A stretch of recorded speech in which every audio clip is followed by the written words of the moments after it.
There is a law that requires the State Board of Electricity to inspect wiring out here at the State Fair.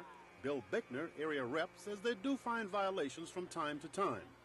Have you ever shut down any rides or any portions of the fair here because of electrical problems? We have temporarily. This year? This year there were a couple of independent operators that were required to make corrections before they were allowed to operate. We then asked Inspector Bickner to show us one of the electrical junction boxes which had already been inspected. The first junction box he showed us proved to be a bit embarrassing.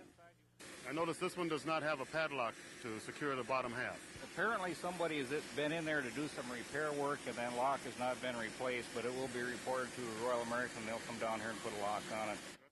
But what about the general safety of amusement rides? Who in Minnesota is required to inspect the bolts, the nuts, the restraints, the wear and tear of these rides? No one.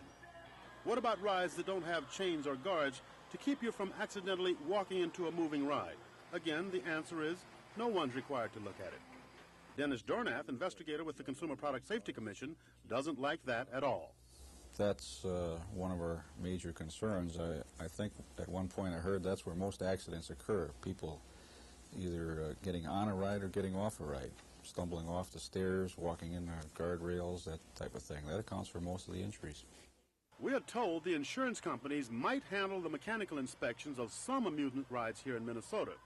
Well, that's the very same thing people said in Illinois, until there was a tragic accident on an amusement ride in Pontiac, Illinois last year. The chains on this ride broke. It was not set up according to the manufacturer's recommendations. A 36-year-old man was thrown from the car and killed. His 6-year-old son was permanently disabled.